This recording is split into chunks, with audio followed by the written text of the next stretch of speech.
Welcome back to Ozarks Live. We are joined now by conductor of the Springfield Symphony Orchestra, Kyle Wiley-Pickett. Kyle, how are you doing? Good. Good to be back. Yes, it's been a long time. I mean, it feels like forever, but I guess it was just May. It was just our little summer Still, hiatus. we skipped all summer. Yeah. All right, so this season's theme, because you guys always have like some kind of fun theme to go along with it, is Swipe Right, It's a Match, which is just so fun. So tell me about this. Well, you know, every year I look for something that will catch people's attention.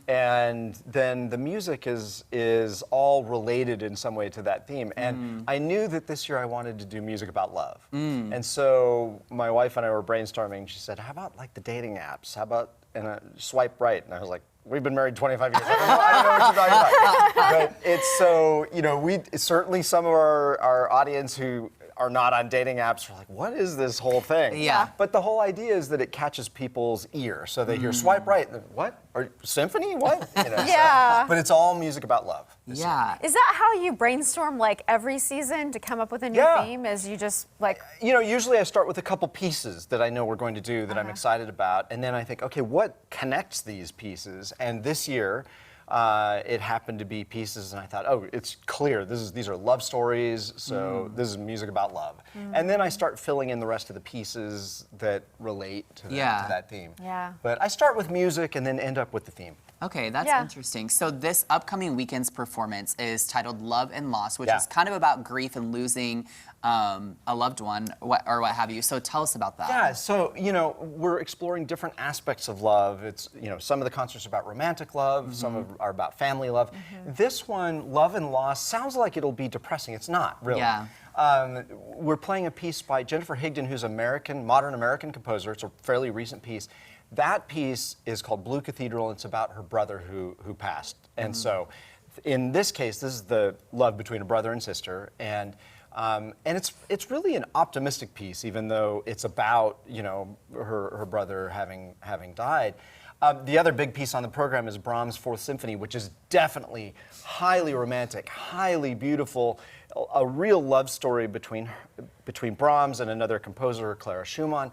But it was a story where it was kind of missed connections, and the timing was never right. And it wasn't that it was unrequited. They both loved each other, but they never ended up together. And so, you know, the loss in that case is just this lost opportunity, but it's still beautiful, optimistic. It's not a downer kind of program at all. Okay, so tell me this then. So for those that may be familiar with grief, because it's a feeling a lot of us, you know, or maybe someone that they've been in that situation where the timing's just off, how is this going to translate for them when they're watching it? Yeah, so I think it's less about grief than it is about nostalgia. And if you think about sort of nostalgia or melancholy, the idea is you're remembering something really happy.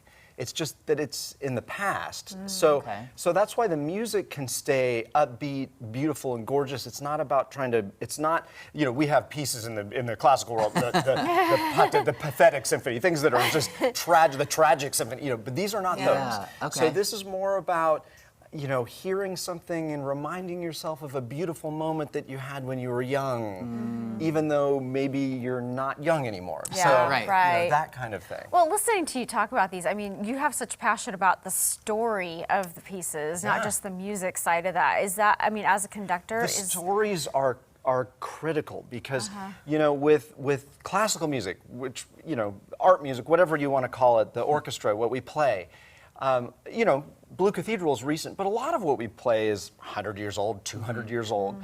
And so if it's not relevant to people's life today, then we wouldn't keep listening to it. But these composers, Brahms and Clara, you know, they had this love story that's just the same as, you know, any two people could have today. And so the feelings that are communicated by the music and the beauty that's communicated by the music is the same. That's why it still touches us today. So I am passionate about the stories because it's the stories that keep us engaged with this. The stories are so You're pulling me into it. Yeah, good. All right, so tell us if people want more information from the symphony or tickets to this weekend's performance, how do they do that? So you can always go to the website of the symphony, which is springfieldmosymphony.org. Don't forget the Mo, or you're going to end up in It's important. springfieldmosymphony.org, and that will it'll point you everywhere you need to go. The concert's at Hammond's Hall, so to get tickets, you go to Hammond's Hall box office.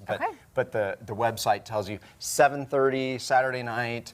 And then, actually, speaking of stories, I do a talk an hour before the concert where I tell the stories of the composer. So at 6:30, if people are interested, they can come. That is a piece you don't want to miss. You can sit in the hall and then I I tell the stories. It's it's a talk. It's not a lecture. It's a talk. I tell stories. Okay. And you're good at it too. Well, Kyle, thanks for joining us. Thank Always you love so having much. you here. Thanks for having me. All right, well, coming up, local art is vital to the Ozarks area. Learn about an upcoming art show that benefits a special cause. Stay with us.